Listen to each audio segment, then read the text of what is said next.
Hey, Audacious Beast, welcome back to my channel.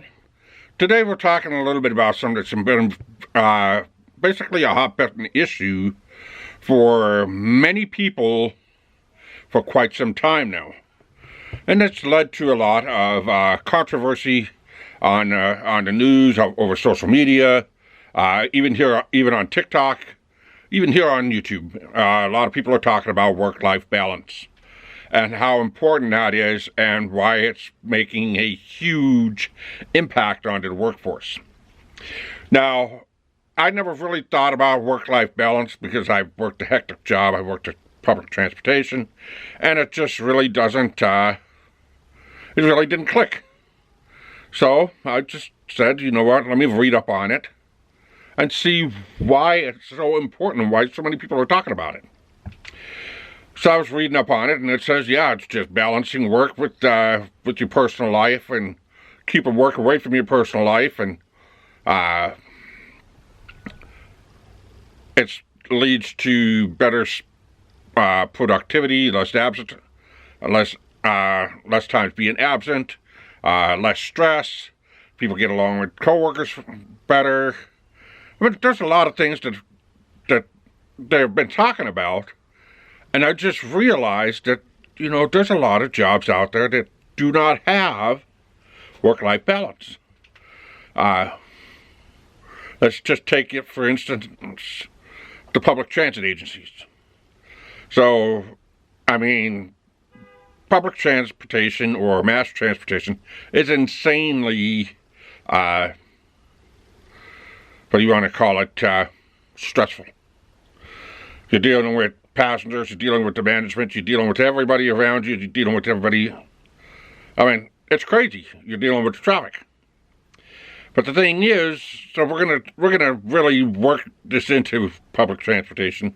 That's why I got quiet fired, because they wanted to save money on pensions. So we're gonna just turn around and just grind our gears into that. While we're continuing through this video, why don't you hit that subscribe button and that notification bell so you don't miss another video. So we're going to talk a lot about work-life balance. When you first start into a public transportation job, you normally have about 6 months probation. That's really stressful. You have to make sure that your P's and Q's are on target. You're paying attention while you're driving. You're trying to avoid accidents. And then the Pacific Northwest part of their public transportation, you have to do everything you can do everything you can to avoid customer complaints. Next to impossible. So, we're going to put a lot of this together just so you can try and get a better view of work-life balance. So when you first start off at a public transportation agency, you have 6 months of probation. It used to be you were part-time for a long time and then you went full-time. But now you're basically automatically going full-time. Now, when you go full-time, you're going to end up with a split shift. You're going to have a split shift. You're not going to have weekends off. More than likely, you're not going to have holidays off for about the next 7 years. Okay, what's nice about it is most of the time when you make it past that first year, you get 2 weeks of vacation. So, here's the whole perspective. So, as far as work-life balance, when you first start at a public transportation agency, or even a school bus driver, you're going to work a split shift. You're going to start off probably about 5:30, 6 o'clock in the morning. You'll work until about 9 o'clock in the afternoon. You'll start back up about 3 o'clock in the afternoon, then you finish the rush hour about 6:30. That's about the average. I don't know if that totaled up to 8 hours, but most of the time it totals up to 8 to 9 hours. And you're going to have about 4, 5, 6 hours off in between that split shift. So, now you're taking a look. It's extremely stressful right off the bat. Man, the sun is making my cheeks look rosy red. So, right there, you're not having any balance with family. Right then, you're working. It pays decent, but you have 6 hours off in between. The average commute is anywhere between 30 to 45 minutes. So an hour and a half, you have 6 hours off in between. That gives you roughly about 4.5 hours. So there you could say, well, you know what, I could just get another part-time job. Well, what if your bus is in late? A lot of these schedulers do not schedule these buses correctly, and you're going to end up running in late. So if you're running late and you have a 4-hour shift, and you're running late for that 4-hour shift, how many times are you going to go in there late and they're going to turn around and say, hit the road, Jack, and don't you come back no more, no more, no more, no more. Okay? So that's the one stressful thing. A lot of people will stay at the garage and just do nothing or go into the sleeping lounge or go and watch TV. Well, that's just boring. A lot of people just go home. They have 4 hours off in between, they can be able to go home. But still, that breaks up your day. That breaks up your day where you really don't have time for your kids, you don't have time for your family, and basically, you lose your life with your friends. Trust me, I did this for 17 years, and for 9 years I worked split shifts. I didn't have a life. I did not have a life with any friends. I did not have a life to be able to build relationships with anybody else except for, well, just my wife. So there's no balance. Now the thing is, okay, you say, well, okay, 9 years, and then you can build your life after that. That's where you become a program. So now you're working split shifts for 9 years. You say, oh, cool, I could be able to go right to the day shift and do my days straight hours, and I could be able to have my life back.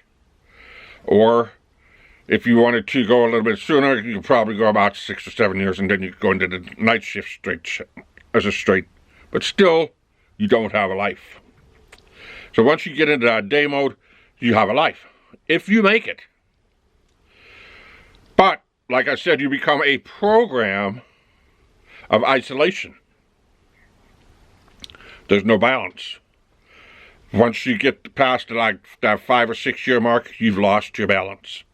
You've lost work-life balance. If you started off full-time, you automatically have your work-life balance. If you're working an automatic day shift or a split day shift where you have a little bit of time in the evening, where you can go to a birthday party, where you can go and, go down to the nearest pub and shoot a couple of games of pool and socialize. That's the big thing. That is pretty much life is your socialization time. Now, let's talk about your work. So as a public transportation driver, well, you have the stress of traffic, you have the stress of schedules, you have the stress of customers, and you have the stress of management. You have the evil four. So, traffic, people cutting you off, people won't let you back out. You know what it's like if you've ever driven rush hour traffic. I don't need to explain anymore. The next thing would be scheduling. Forget about it. Schedulers don't know what the heck they're doing. And then they'll bend every single little rule in the book. If you get one particular run, you ain't gonna get a break.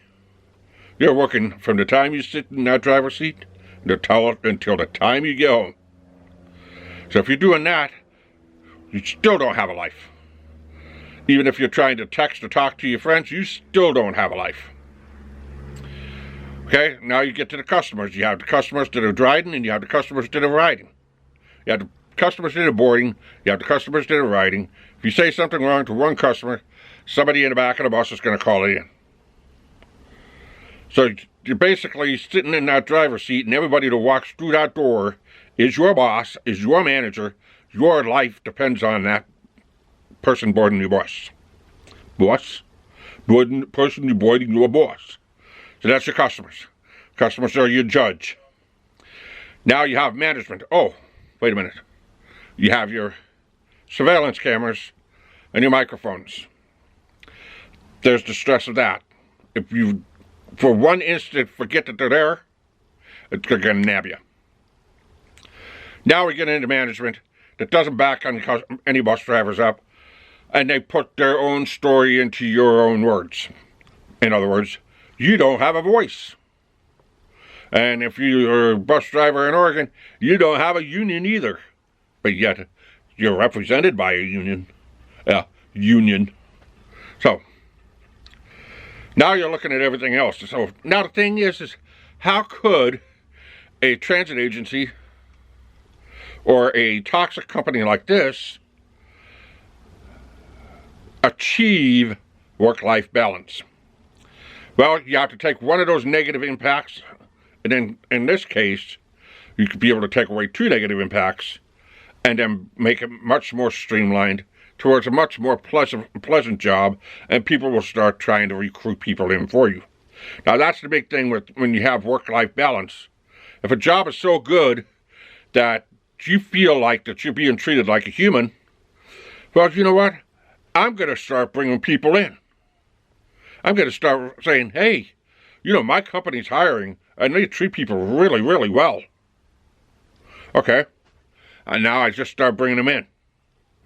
Or my daughter's looking for a job. She just finished learning how to do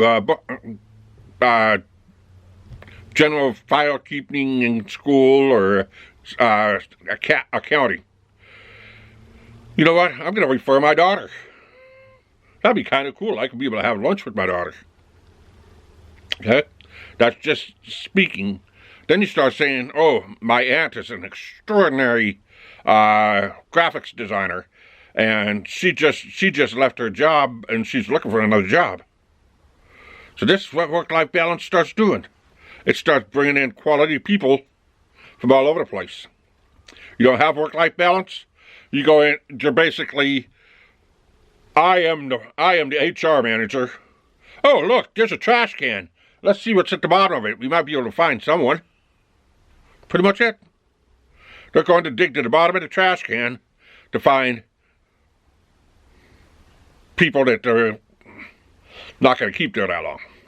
So, the best way that they can be able to change this stuff around, number one, surveillance doesn't have anything to do with the driver in the seat. Number two, management needs to start backing the bus drivers.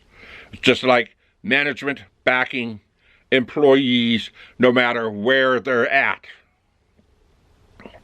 That's it. Management backs their employees no matter where they're at. And then number three, which is the most toxic part of most jobs, is scheduling. Make a schedule that works for most people. It's easy. I mean, I know people that'll absolutely love to work night shift. I mean, no, they'll work night shift for days. I know people that'll work the split shift. And that's all they want to work is split shift. Why? Because they want to sleep in their work. And most of the time, they just want to get home in time for dinner. And then, of course, you got your night shift. They want to sleep in, but they like to play their games until 2 or 3 o'clock in the morning. So, there's the whole nucleus that I just explained. You know, if I have time for family and friends, I get a chance to relax and unwind. If my job's not that stressful, it's stressful, but it's not that stressful, I have a chance to unwind. I don't talk negative about the company. That's the worst part of the whole thing. When you have bad work-life balance or you have none, I can guarantee you that person's going to start talking negative about that company within about 2 to 3 weeks. And that's all they do until they can be able to switch jobs. So, there's my definition of work-life balance. I hope you enjoyed the video. Let me know in the comment section below what you think of work-life balance. What is your definition of work-life balance? Hit that subscribe button, hit that notification bell, tell your family and friends, and hey, most of all, keep on rocking.